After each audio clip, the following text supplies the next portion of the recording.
I vividly recall the day my mother contacted me, urging my early departure from work. It wasn't a request I took lightly, knowing such calls typically heralded distressing news. And indeed, upon my arrival at our modest ranch-style home, I found my mother in tears, consoled by my cousin. With defeat evident in her eyes, she relayed the sudden passing of my grandmother. While the news was undeniably saddening, it wasn't entirely unexpected, given the nature of my grandmother's health. Following the funeral proceedings about a week later, the time came for us to gather my grandmother's belongings from her residence, slated for auction the following week. The prospect was daunting, as my grandmother's home was filled to the brim with knickknacks and clutter. To say she was a hoarder would be a gross understatement. The walls were adorned with old photographs of unknown families, some still bearing price tags from garage sales and flea markets. Shelves were crammed with porcelain dolls amidst dusty glassware of unknown provenance. Every nook and cranny seemed to exude an eerie ambience, with certain artifacts and paintings almost appearing to harbor hidden intentions. But delving deeper into these peculiar vibes wasn't my aim in recounting this tale. Approximately 3 hours into our sorting endeavors, we were startled by a faint sound emanating from a dark corner of the house. I must admit, I nearly jumped out of my skin. But when a tin of plastic army soldiers tumbled over, it became evident that we weren't alone. My mother shot me a puzzled glance as I cautiously made my way to investigate. At first glance, everything appeared to be in its place: old picture frames, cardboard boxes, and the like. However, something caught my eye.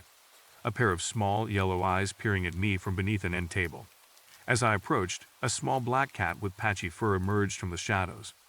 The cat, with its rough and uneven coat and specks of white resembling aging, sat silently by my feet.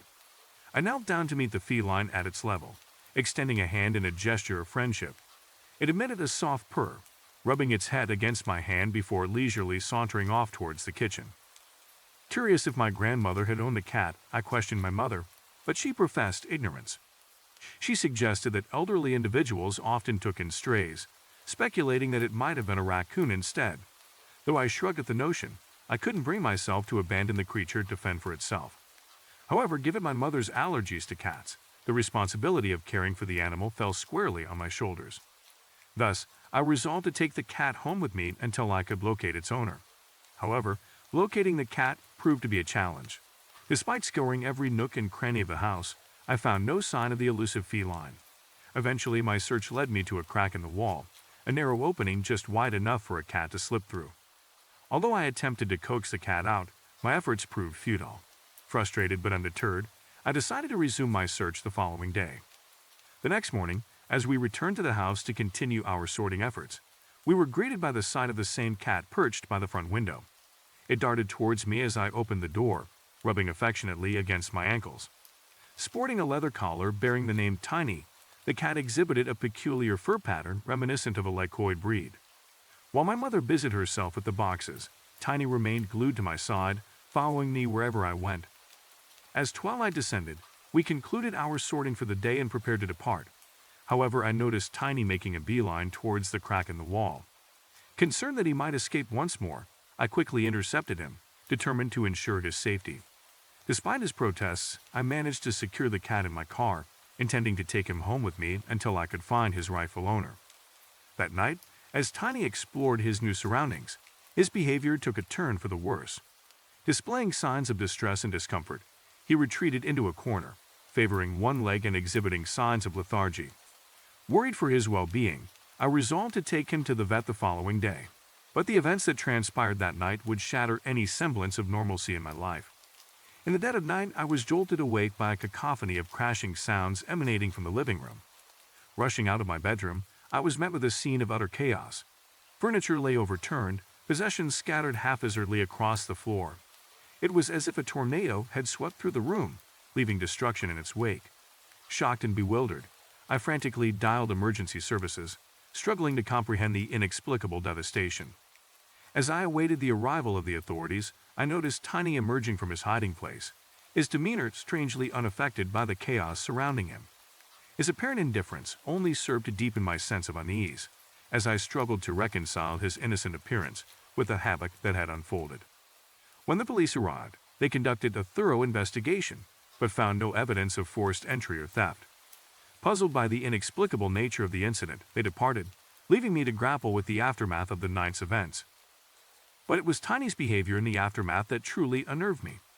Despite the chaos that had unfolded, he seemed strangely calm and composed, as if he bore no responsibility for the destruction that had occurred. As I watched him prowling around the room, a sense of unease settled over me, as if I were in the presence of something far more sinister than a mere house cat. Determined to unravel the mystery surrounding Tiny's true nature, I embarked on a quest to uncover the secrets hidden within my grandmother's home. Little did I know that my search would lead me down a path fraught with danger and deception, as I uncovered secrets that would shake me to my core. I toil at a wayside inn. The edifice carries the weight of antiquity, tracing its lineage back to the 80s. With no intent to disparage, it seems as though time hasn't graced its halls with renovation for decades. Ruby carpets, concealing a layer of tepid fungus beneath, and flickering amber bulbs that leave one pondering how this establishment still stands. Yet, I understand why. It stands alone for the next 50 kilometers. Not merely the sole inn, but veritably the onlyest boat within such a span, rendering it a popular haven for wayfarers traversing the road. Around us sprawl forsaken steps, scant vegetation, and an abundance of stone and sun. However, the nights cloak the land in frigid silence, darkness enfolding every nook of the premises. A facet of the job I relish. I find solace in such an ambience, and my duty is straightforward: to maintain tranquility while the world slumbers. Given the preceding portrayal, one could surmise that the task isn't overly taxing. In the 10 months of my tenure, I reckon I've frightened off more raccoons than humans. Nevertheless, of late, an enigma has emerged, and I find myself at a loss for how to proceed. It commenced with scuffs upon the rear portals. One night, during a routine patrol, as I reached the rear of the inn, I encountered those marks etched into the emergency exit, one of those fire exits, stout, metallic, and weighty. Initially, I dismissed them as mere vestiges left by roving critters, for as mentioned earlier, raccoons abound and possess an affinity for rifling through refuse. It wouldn't be out of the ordinary for one to attempt entry into the kitchen. I approached the marks, scrutinizing them with the beam of my flashlight. They were profound, irregular. A chill coursed through me as I realized. These weren't the doings of raccoons. Anxiety began to gnaw at me. Could it be something larger, perhaps a cougar? Yet, I endeavored to maintain composure, dispelling the burgeoning paranoid notions. It might be another diminutive creature. After all, the marks weren't overly sizable. That night, I opted against making a fuss over the marks. There was no cause to incite panic among the guests over trifling scratches on a door. Even if it were an animal, it was a matter easily managed by exercising greater vigilance and perhaps emitting noise intermittently to deter it. So the ensuing days I remained vigilant, attentively surveying the vicinity for any suspicious activity. To my astonishment, tranquility prevailed. No signs of sizable creatures lurking about, and the scratches on the doors seemed an isolated incident. Not even the raccoons graced us with their presence in subsequent nights. An oddity indeed, but I suppose it could be attributed to seasonal factors, their hibernation or care for their offspring. However, as days transmuted into weeks, the scratches resurfaced, and not limited to one door, but nearly every door encircling the inn. They were markedly more chaotic and copious this time, as if something vehemently sought ingress. A knot twisted in my gut at the contemplation of such a prospect, the air growing heavier that night as my taut breath condensed into visible wisps. I promptly apprised the inn's management. My superior, John, was ensconced in his office, sporting shades amidst subdued lighting. I found it peculiar upon entering. "John, what's with the shades?" I queried. He swiveled, his gaze reflected in the dark lenses. "Photophobia. My physician diagnosed me following complaints of certain symptoms. Hence the subdued lighting as well," he elucidated, gesturing to the lamp overhead. "But what brings you here?" he inquired, popping open a soda can. I hesitated, discomfort rippling within. I had no wish to appear foolish or be branded as delusional. Thus I selected my words with care. "John, I've observed peculiar occurrences at the inn," I commenced, my voice betraying more tension than desired. "Scratches on the rear doors, deep marks akin to attempts at ingress." John arched an eyebrow, his eyes concealed behind the shades. "Scratches? Let me guess, you suspect it's some fauna, right?" I nodded, a fusion of relief and disquietude at his seemingly nonchalant response. "Indeed. Yet they've become more frequent, and the marks seem more aggressive than typical, perhaps a larger creature." John took a sip of his drink. "They're felines, cat scratches." Felines, I echoed, amused. Yes, I was hopeful they wouldn't pose any threat, but I observed them scavenging through refuse last week. They're akin to a posse, about 3 or 4 of them, and I assure you, they're the most colossal cats I've encountered. Well, if you say so, I replied, turning away, still hesitant to fully embrace his assertion. I reached for the doorknob when he interjected. Hey, Mark. I faced him once more. Exercise caution if you encounter them. They're genuinely he big jest he said IV and he underscored that final phrase. I departed, resolute on further investigation. During my nocturnal rounds, I remained vigilant, scrutinizing every nook of the inn for clues.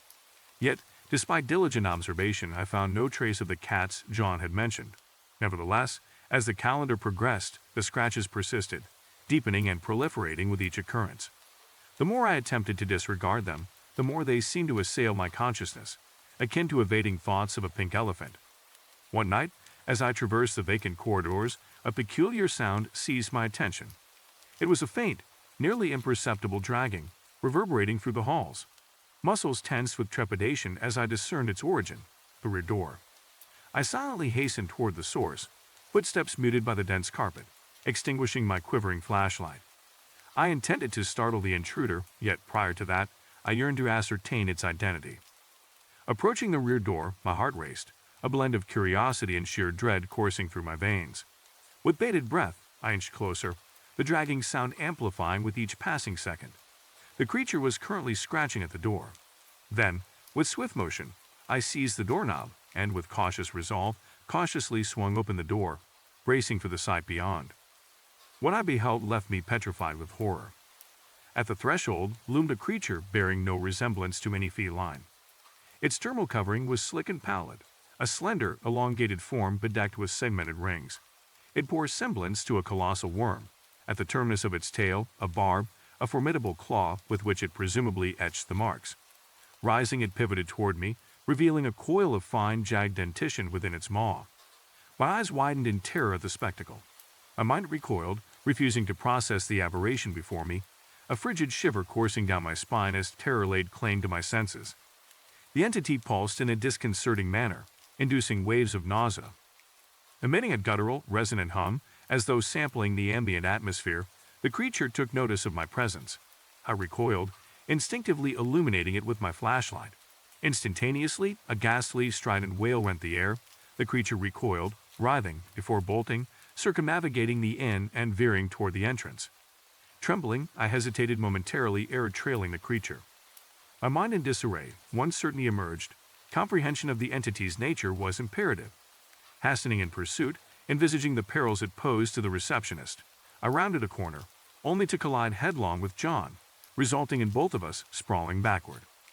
John lay prone, his shades now askew, revealing his dilated eyes, aglow in the moonlight. As taken aback as I, his visage swiftly contorted in perplexity. "Mark, what in blazes is happening?" he demanded, voice quavering with dread. I could scarcely articulate a response, my thoughts mired in the visage of the grotesque entity witnessed. "I don't know, John. I glimpsed the perpetrator behind the scratches. They are felines." My words issued forth in a hoarse whisper, body quaking with fear and adrenaline. He adjusted his shades, dusting himself off, casting aside a film of dust. "Is that so? And what are they? Foxes? Vermin?" I recollect a rat that gnawed its way through a fridge here some years ago. It whittled away bit by bit akin to this door, and, John, it was a worm, or semblance thereof, repulsive, elongated, bearing a claw at the terminus. The words spilled forth, a torrent of disordered haste. John regarded me with disdain. "Look, Mark, you've been a commendable employee, never caused trouble. So I'll afford you a modicum of lenience, no imbibing on duty, whether at alcohol or any other substances that might evoke this, understood." His incredulity churned my stomach. I relayed a disconcerting truth, yet he rebuffed it with incredulity. "John, I implore you. You must believe me." My voice, louder than intended, beseeched. He merely shook his head, a sardonic smirk playing upon his lips. "Mark, I comprehend nights can breed solitude, yet maintain your composure." Worm, claw, indulging in lurid films as of late, I stood speechless. How to impart the veracity of my account when he steadfastly clasped to the notion of my insanity? Isolated in my verity, I resigned dialogue. rising from the ground and surveying the environs.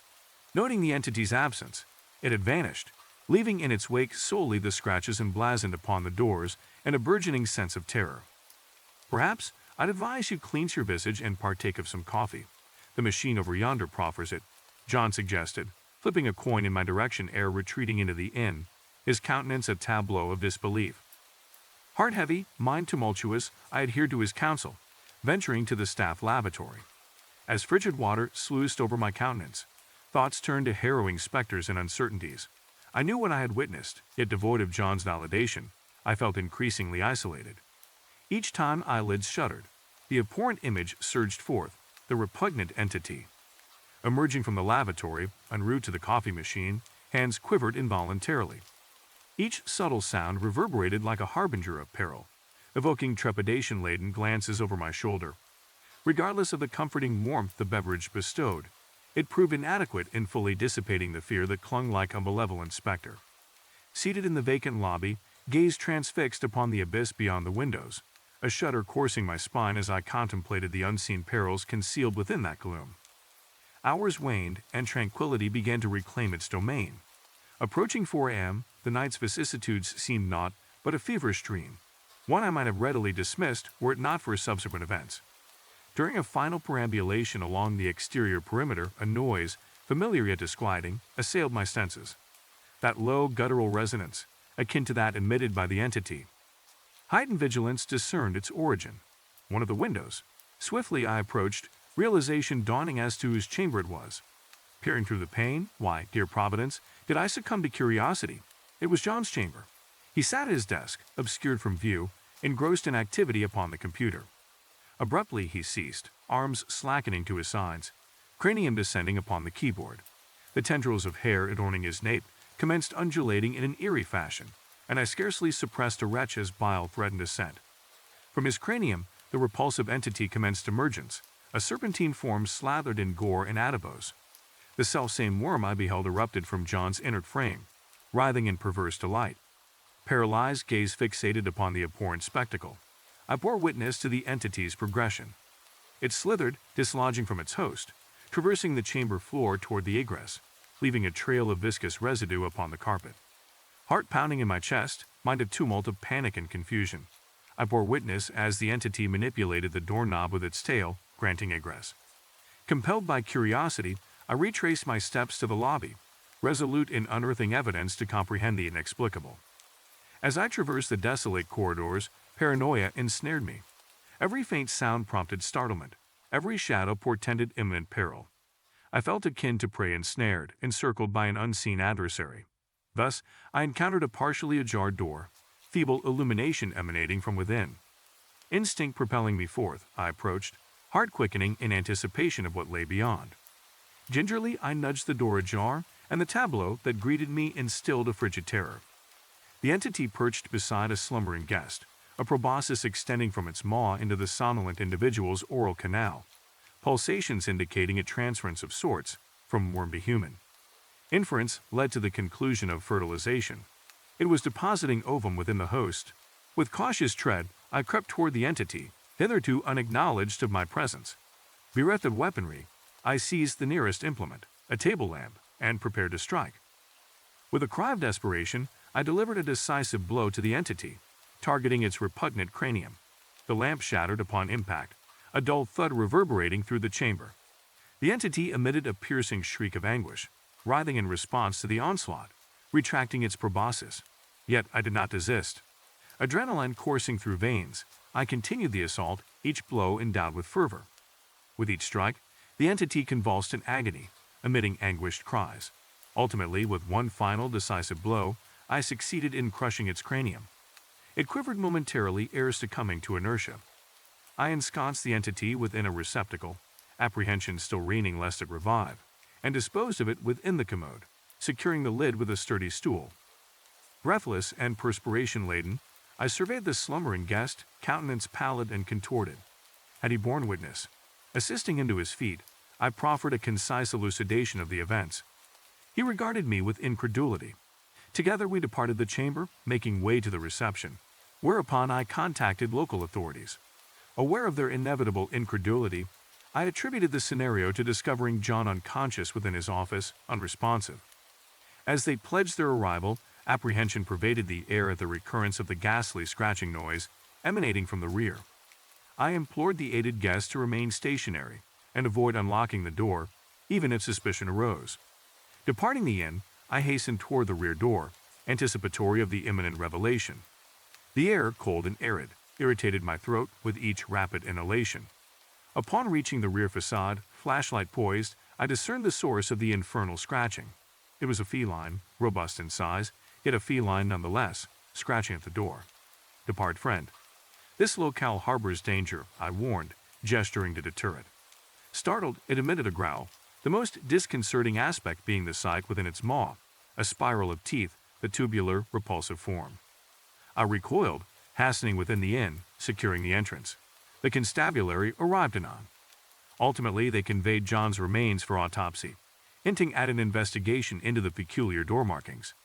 Yet, I knew naught would be discovered save for common felines.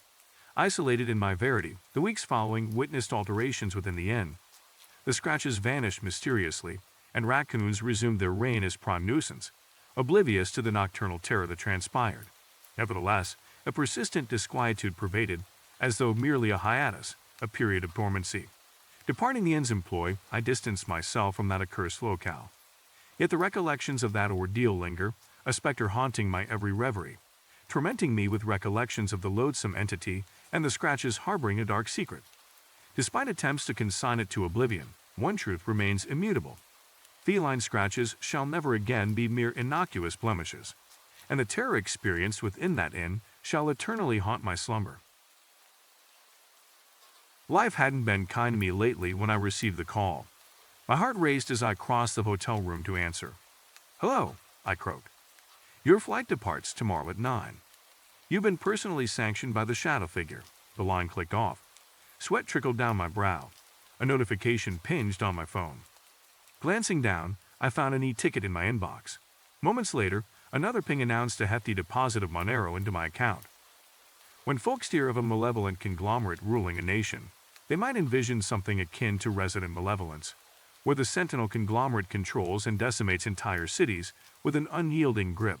Or perhaps they conjure up dystopian visions akin to those penned by Philip K. Dick in Blade Jogger. I would have shared the same notion before my visit to Transnistria last year exposed me to the stark reality. Formerly, Transnistria is a part of Moldova, an aged, impoverished ex-Soviet expanse. But truth be told, its story is far more intricate and intriguing. Transnistria declared independence a couple of decades ago, and nobody batted an eye, not even Moldova, a nation too destitute and corrupt to act. Predictably, Russia swooped in, transforming Transnistria into a puppet state, a realm even harsher than Russia itself. Transnistria seems to amalgamate all the darkest facets of Russian life and distill them into a concentrated dystopian concoction, especially for its inhabitants. The organized crime, mafias, corruption, disappearances, tortures, and murders of Russia function as the root system of this malevolent fungus, with the vilest, most toxic mushrooms sprouting in Transnistria.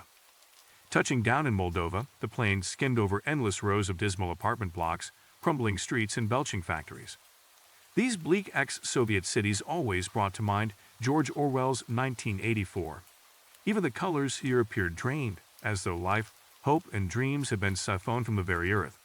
Stepping off the plane, I lit a cigarette, making my way through the airport. A man sporting a black leather driver's cap and a stylish suit approached, speaking in a thick Russian accent. "How was your journey, Elliot?" he inquired. His eyes resembled those of a Siberian husky, as blue and icy as a melting glacier. Fine wrinkles creased his chiseled cheeks and chin. I thought I detected the outline of a firearm beneath his coat. Offering a weary smile, I replied, like being entombed alive for 18 hours. He remained impassive, his gaze cold and unyielding. "Well, you're here now," he said, extending his hand. "I'm Mitri. I work for Sentinel. I'll be, shall we say, ensuring your safety at least until your return journey." I nodded, following him to a sleek Mercedes waiting outside. Mitri prohibited smoking in the car. Leaning against the cold window, I watched the dreary landscape roll by. Heavy gray clouds loomed overhead, while people shuffled past, their eyes vacant and haunted, burdened by invisible weights. Crossing the border into Transnistria, we encountered a bored guard, cigarette dangling from his lips. After perfunctory checks, we entered Transnistria, greeted by the sight of the country's flag fluttering over the dilapidated streets and crumbling houses. The flag bore a peculiar design, a hammer and sickle emblazoned atop two horizontal stripes encircling a turquoise band. It stood as the last remnant of a bygone era, proudly displayed in Transnistria. "Welcome to Transnistria," a massive stone monument proclaimed, adorned with red stripes above and below, and a turquoise band in the middle, mirroring the flag's design. Above it loomed a colossal hammer and sickle, carved from white stone and affixed to a towering granite pillar. "It's my first time in Transnistria," I remarked, breaking the silence. Mitri grunted, displaying little interest. "Have you resided here long?" "I hail from Moscow," he replied. "I'm on assignment here for 6 months." Casting a disdainful glance at the potholed streets and shattered streetlights, he added, "Thank goodness. I'll be relieved to return to Russia." "Is there a McDonald's around?" I queried. I'm famished. Mitri shot me a withering look.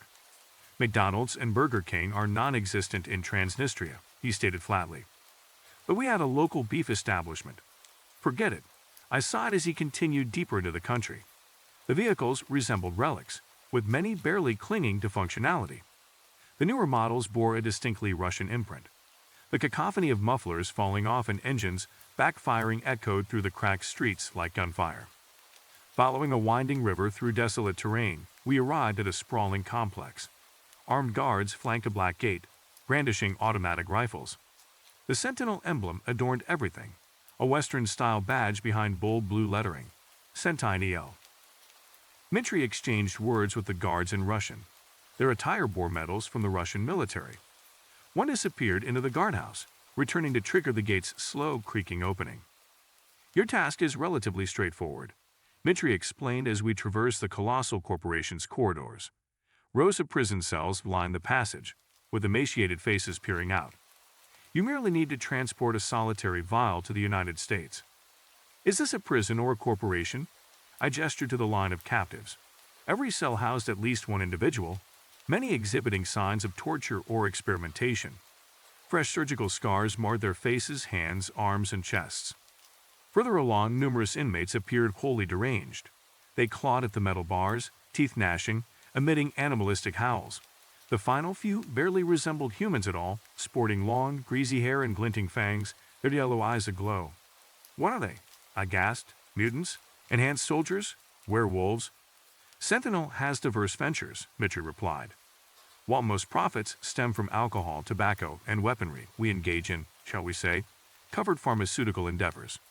We test substances prohibited elsewhere due to legal or human rights constraints."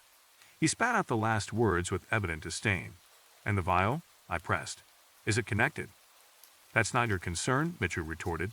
"But heed my advice. Never allow it to touch your skin. Its absorption is instantaneous, and once it takes hold, there's no reversing its effects. Unless, of course, you relish becoming a mindless killing machine." "A mindless killing machine? Is that desirable?" I quipped, but Mitri remained tight-lipped.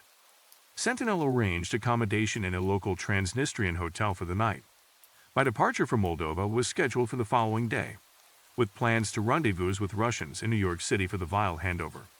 Upon completion, I stood to gain an additional $200,000. It seemed like easy money at the time. With ample experience in border crossings, handling everything from counterfeit currency to narcotics to USB drives brimming with pilfered classified data, I received the vial from Mitri upon my departure.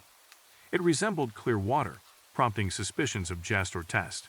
Nonetheless, I concealed it within a hidden pocket in my coat lining. I ventured to a local bar, engaging in conversation with the patrons. One, a hunter and factory laborer named Michael, joined me. I ordered vodka shots, initiating conversation.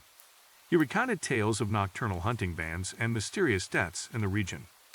"My cousin fell victim just last week," he lamented, brows furrowing. His dark eyes appeared wide and teary, facial capillaries betraying his heavy drinking. Despite his condition, he boasted a robust, muscular physique, indicative of manual labor. "We can't sustain ourselves on factory wages. If hunting's off limits, we'll struggle to provide for our families. We sell excess meat to make ends meet, you see." I nodded. "How did he die? Animal attack?" I inquired. Michael scoffed. "That's the official line, but the police serve as hired muscle for Sentinel," he spat. They're concerned only when the affluent suffer. If someone like my cousin dies, what do you suspect happened? I probed. The Volkolak, he whispered conspiratorially, drawing closer. Werewolves. They emerge at night, starting in the woods near the Sentinel compound. Werewolves. I chuckled, but Michael's stern gaze silenced me. You're serious? I saw my cousin's remains, he continued as the bartender refilled our glasses. Michael's eyes grew glassy and unfocused. Motioning for more drinks, I signaled my intent to listen intently. It wasn't a typical wolf or bear attack. I've witnessed those before. Predators targeting the throat. But this was different. His ribcage was torn open, intestines strewn across the forest branches, bones shattered, marrow drained. A massive lethal forest did this, larger than any local wolf or bear. Every night, more bodies are discovered. My brother caught a glimpse. He heard bear-like roars in his yard, so he grabbed his rifle. No bear awaited him, only a creature walking like a man, bearing a wolf's visage. Long black hair, white claws, giant fangs, and those yellow, slitted eyes. When he fired, it vanished, but he felt watched all night. He swears he glimpsed yellow eyes in the woods till dawn. After what I've seen, I believe him. After more drinks and conversation, I decided it was time to depart. The bar neared closing time. I live in the same area, Michael slurred, rising. His blue eyes appeared watery and distant. I'll walk you. Safer, trust me. Troubled times in this corner of the world. Sure, let's go, I agreed. He followed me out of the near-empty bar. Dark, deserted streets stretched ahead, with most street lights long defunct. A few flickered weakly. Michael lit a cigarette as we passed thick evergreens along the winding river. His match briefly illuminated nearby bushes, revealing gleaming eyes. I halted, but Michael continued oblivious. Michael, stop, I hissed. He turned, confusion clouding his moonlit face. What? He queried, too loud. I saw something in the woods. I think we're being watched, I whispered, pointing where yellow eyes had last appeared. To my surprise, Michael retrieved an ancient Soviet pistol from his pocket. There was nothing there. A dark shape leaped from a tree, crashing through branches with a cacophony. Michael fired as it descended upon him with a thud. The gunshot echoed through the night, jolting me from shock. Michael screamed as silver claws slashed through greasy black fur. The creature's eyes gleamed with bloodlust. I reached for a switchblade, flicking it open. The werewolf glanced up as I plunged the blade into its eye. It recoiled, clawing at its face before collapsing. I gazed at Michael, his body marked by deep gouges. One eye had been reduced to a gory mess. He choked on his own blood, his remaining eye meeting mine with fleeting recognition. The damned Volkolak got me, he gasped, a pained smile crossing his lips. He coughed up frothy blood, spitting it onto the ground. It's all right, I'll handle it, I assured him, turning to the werewolf. Surprisingly, it transformed into a teenage boy, his eye mutilated. He groaned, reaching out. End it, he pleaded. Please, make it stop. I don't want to live like this. How did this happen? I questioned. Sentinel. They offered free vaccinations at headquarters, then injected me with this clear substance. I felt it burning through me. At night, I transformed, compelled to hunt. I don't know whom I've harmed, but I wake covered in blood, haunted by fleeting memories of screams and pleading victims. Mothers, children, the elderly. The boy trembled, his body contorting. Glancing back at Michael, who lay motionless, I realized he was dead. Growls echoed around us, a pack closing in. Yellow eyes glinted from the bushes. Realizing escape was futile, I retrieved the vial, hesitating before consuming its contents. Damn it, I muttered, swallowing the liquid. It burned like acid, searing my throat. Yet, it swiftly took effect, heightening my senses. A guttural roar replaced my scream as claws erupted from my fingers. I dropped the vial as humanity faded, replaced by primal instincts. More Volkolaks approached, but I stood taller, twice their size. Perhaps I'd overdosed. That was my last coherent thought. Memory fades there, the scent of blood and the sound of predatory snarls lingering. It felt like a feverish dream, yet upon awakening, I knew it was real. Naked on the forest floor, leaves clinging to my hair, dried blood coating my skin, I rose. Sunlight warmed my bare body. Surveying the scene, I counted mutilated bodies, including Michael's. With a silent apology, I stripped him of his clothes. Needless to say, I never delivered the vial. Its purpose remained a mystery, but likely nothing benign. Rumors suggest Spetsnaz's development of a super soldier serum for the Ukraine conflict. Plans to distribute it to covered agents in the USA spell trouble. Zekar and Sentinel will undoubtedly seek recompense. I must remain vigilant. Yet, encountering them by night holds no fear for me. Intriguing encounters behind closed doors. The following account was discovered on the device of one Donovan Campbell, age 32. It has been safeguarded by the Frostvale Anomalies Research Consortium for nearly 2 years now, veiled in secrecy since May of 2022, until it piqued the interest of avid seekers of truth like ourselves, and now it's your turn. Despite the fantastical elements of the story and the absence of official records identifying the main characters, my sources within the organization affirm the authenticity of the incidents narrated below, and I have grounds to trust them, a rare occurrence for me. I am Evelyn Blackwood, a member of the Insightful Truth Society, a collective dedicated to the comprehensive disclosure of reality's mysteries.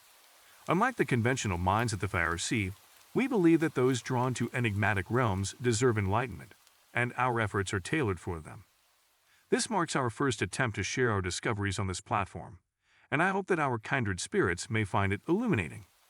For there are narratives that demand recounting, enigmas that beckon from the shadows lurking in every corner of our existence.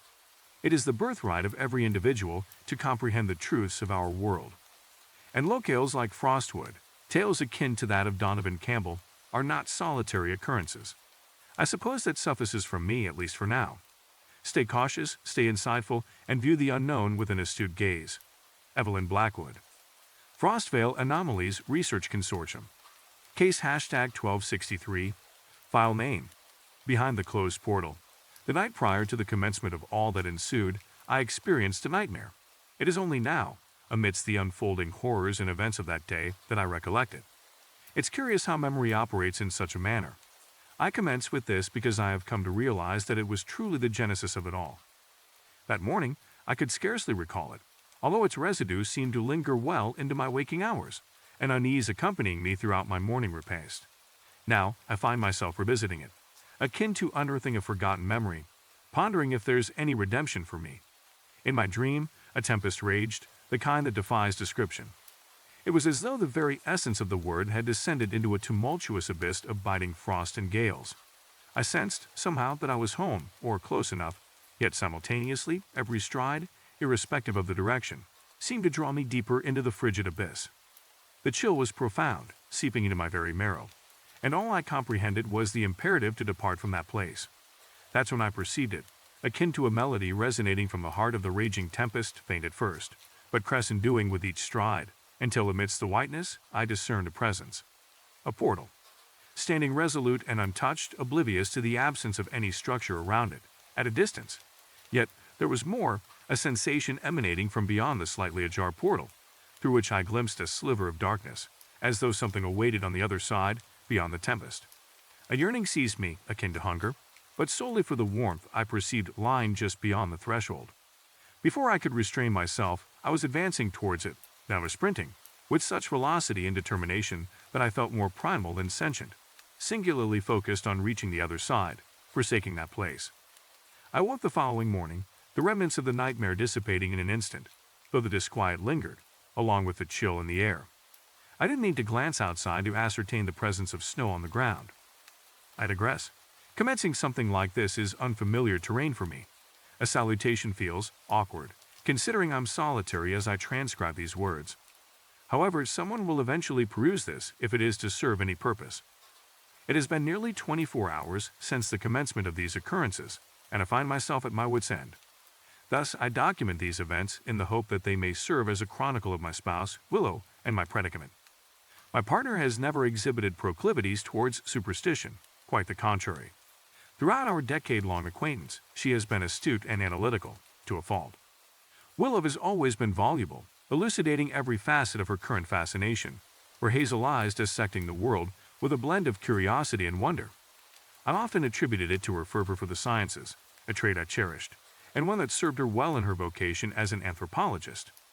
Balancing roles as both an educator and at times a field researcher, she habitually approached matters from a rational standpoint, impervious to myths or spectral tales. Yet, over the course of a few hours, it appears as though I have lost her to forces we would have scorned mere hours earlier. It's intriguing how mundane the day commenced, devoid of any inkling of the abrupt shift that awaited. Willow, an academic specializing in anthropology and chemistry at the local institution, juggled her duties alongside research sponsored by the college. When not engaged in pedagogy, her activities oscillated between assignments for the two departments, a testament to her proficiency. She possessed brilliance, a quality I admired, and it was evident that her peers esteemed her, entrusting her with what she described as pioneering research. Though I failed to grasp the revolutionary aspect of unearthing antiquated arrowheads or utilized digging implements, her zeal was infectious. Her recent endeavor had commenced approximately 3 months prior. According to her account, it constituted another venture by the Frostvale Community College's unexpectedly sizable anthropology department, a 3-week excavation within the heart of the Frostvale Forest Preserve, in pursuit of artifacts, tools, and remnants of the ancient inhabitants of the region. Her engagement in the project concluded a week earlier, the nature of her tasks at the college keeping her away from home for the majority of the preceding months, relegating her to her office when present, engrossed in composing numerous papers and participating in myriad Zoom sessions. While she harbored an affection for her profession, in recent weeks, I discerned the toll it had exacted. Dinners were consumed hastily, and the hours spent hunched over a laptop extended, until the project's culmination. Even her slumber bore the brunt, plagued by nightmares that prompted her to murmur details of which she seldom divulged or recollected come dawn. I endeavored to extend what little support I could, despite the demands of my occupation. I admired her dedication to her craft. Although her credentials warranted employment elsewhere, she treated Frostvale College and its attendant responsibilities with the reverence accorded to esteemed institutions, laboring with a fervor I could only aspire to replicate. With the college on winter break as of Monday, she found herself granted a respite from the extracurricular tasks the institution assigned her. She enjoyed nearly 3 weeks of unoccupied time, which she seemed eager to utilize. On the contrary, my schedule teemed with obligations. I am Donovan Campbell, a junior associate at the Whittaker, Chong, and DeLuca law firm, specializing in family law, though the deluge of cases I encountered seldom correlated to such amiable appellations. As fate would have it, Monday bore witness to a particularly contentious divorce proceeding, its complexities compounded by the obstinacy of both parties, exacerbating tensions that had reached a fever pitch. Thus, when Willow proposed that she expend this surplus time in pursuit of domestic tasks and ventures, I consented without hesitation. I sensed that her fatigue was more than merely corporeal, and it was with such comprehension that I embarked on the first day of my respite from the rigors of family disputes. The day itself passed with surprising ease. A pot of coffee saw her through the morning hours, her characteristic vigor pervading every action she undertook. I am loath to admit that her enthusiasm was contagious, spurring me to accomplish what chores had lain neglected during the preceding months. It was a gratifying endeavor, rewarding in its simplicity. Indeed, it felt as though the week ahead held promise, a prospect I seldom entertained given the tumultuous nature of my career. It was not until late afternoon that I espied the initial indications of her transformation. The commotion originated from the vicinity of our abode's front entrance, where Willow had taken up residence, a veritable gale of clattering sounds emerging from her corner. Upon my arrival, she met me with a reticence that was as jarring as it was unfamiliar. Her form appeared diminutive beneath the heap of parcels she clasped to her bosom, her visage hidden from view. What unfolded in the moments that followed defied comprehension. Willow, my steadfast partner of nearly a decade, stood before me, her countenance creased with apprehension, her hands trembling beneath the weight of the bundles she grasped with a tenacity that left imprints upon her skin. The exchange that ensued was fraught with ambiguity, punctuated by the palpable sense of trepidation that hung in the air between us. "I found this among the parcels," she murmured, her voice devoid of its characteristic effervescence. "There's no return address, no identifying details. It's just there." With trembling hands, she extended the item towards me, a solitary envelope devoid of embellishments, the crease along its center marred by the stain of her apprehension. I accepted it with a reticence born of the disquiet that had settled over our abode, inspecting it with a scrutiny that bordered on absurdity. There were no markings to speak of, no indication of its sender, and yet it possessed a weight that belied its humble appearance. It was with a sense of foreboding that I unsealed the envelope, the contents within fostering an unease that encroached upon my senses. Inside, a single sheet of parchment lay nestled amidst the folds, its surface pristine, bereft of any blemish that might betray its origin. The message it bore was inscribed with an elegance that belied the hand that had crafted it, a cursive script that conveyed a sense of urgency that left an indelible impression upon my psyche. Beyond the veil of shadows, amidst the realms of dreams untold, a portal awaits. Seek ye the truth, and embrace the darkness that beckons, for it is through darkness that enlightenment shall arise. In the wake of its recitation, a disquiet settled over our abode, the atmosphere thick with the weight of impending revelation. I glanced towards Willow, her visage etched with a semblance of recognition that mirrored my own, a shared comprehension of the gravity of the missive we had received. It was a summons, a directive from a source beyond our comprehension, and in that moment, we were as lambs led to the slaughter, our fate inextricably bound to the whims of forces we could scarcely fathom. In the past, I served at Garrison Camp Lincoln, located in upstate New York. My time in the armed forces is not something I reflect upon frequently. Even less so do I dwell on its conclusion. A few months before the end of my military tenure, we were scheduled to embark on a training exercise in the wilderness for about 2 weeks. For those unacquainted with military jargon, this sojourn is commonly referred to as field training, involving rigorous exercises in weaponry, tactics, and equipment in a designated locale chosen by our superiors. Many soldiers dread this time away from civilization, as it entails a deprivation of comforts such as cell phones, entertainment venues, and most notably, regular showers. Personally, I found solace in these experiences and cherished the camaraderie shared with my fellow soldiers. The previous field exercise had lasted a month, so a mere 2 weeks seemed quite manageable to me. My alarm jolted me awake around 3:30. The weapons distribution was set for 4:30, affording me an hour to rouse myself, indulge in one final warm shower before enduring a fortnight without such luxuries, and savor a hearty homemade breakfast. Residing in the barracks had its advantages, particularly the proximity to the company area, making it convenient for days like this. Upon reaching the company area, I found a group of soldiers already assembled, some barely awake, others on the brink of slumber, and a few guzzling energy drinks to stave off fatigue and remain alert. At the age of 20-something, I felt somewhat out of place, considering myself a relic amidst comrades who were scarcely old enough to legally indulge in tobacco. Not that such restrictions hindered their habits. We queued up to receive our weapons and blanks for the upcoming training sessions, with most of us armed with M4 carbines and M17 pistols. I couldn't help but sympathize with the M200 and 49 gunners burdened with lugging around those cumbersome weapons. Once everyone had gathered their equipment and completed their preparations, it was approximately 5:45. We formed a horseshoe formation around our platoon leader, who delivered a succinct mission briefing. Follow my lid convoy style, maintaining proper distance as per our training to detect potential improvised explosive devices along the route. Gunners, neglecting your sectors of fire will result in disciplinary action upon our arrival at the training site. With that, we dispersed to our respective Humvees, poised to depart by 600. Fate had it that I assumed the role of the driver for Humvee 01, with our intrepid platoon leader occupying the shotgun seat. After an hour of travel, we reached our designated training grounds. Nestled in a remote wooded area far from the garrison, this locale would serve as our home for the ensuing 2 weeks. Parking the Humvees in a spacious clearing, we spent the next several hours erecting tents to serve as command posts and instructional venues. By the time we had completed our camp setup, dusk had descended, and the assignment of fire watch duty was already underway. Fortunately, with ample personnel at our disposal, each fire guard was required to stand watch for only an hour.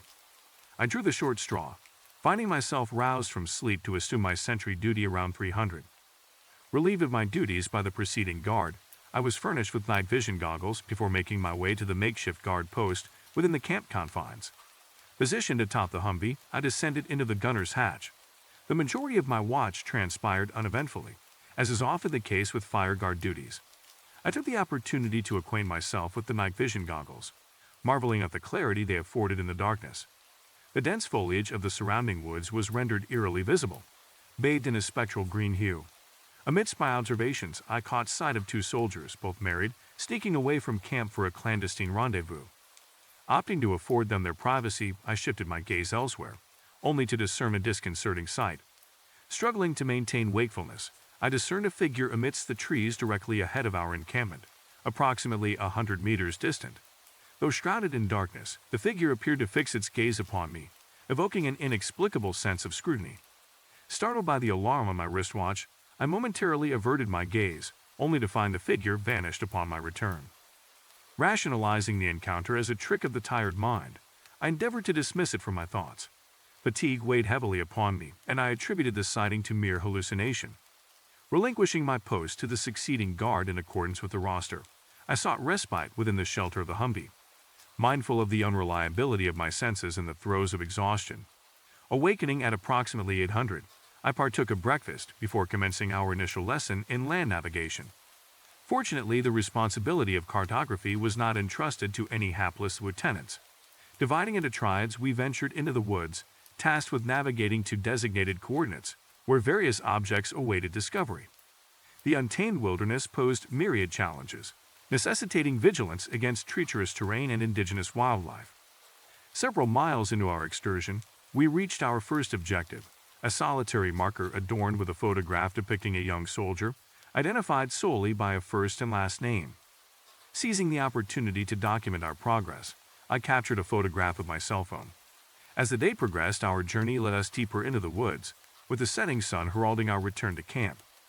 We ought to hasten our retreat ere darkness descends. I am loath to navigate these woods under cover of night, I remarked, brandishing my flashlight to illuminate our path. Our homeward journey was abruptly interrupted when Carrion voiced a disquieting observation. "Friends, I fear we are being shadowed." Though disconcerted by his assertion, I endeavored to maintain composure. Before I could voice my skepticism, a rustling of foliage emanated from a nearby thicket, arresting our attention. A collective hush fell over our group as we strained to discern the source of the disturbance. Sensing an unseen presence lurking amidst the darkness, I resolved to press onward, lest our unease escalate into panic. "Let us resume our journey without delay," I urged, signaling for our party to forge ahead. Drawing abreast of me, Diaz voiced his misgivings in hushed tones. "Do you suppose it to be a jest perpetrated by one of our comrades?" he ventured, mindful of the potential for subterfuge.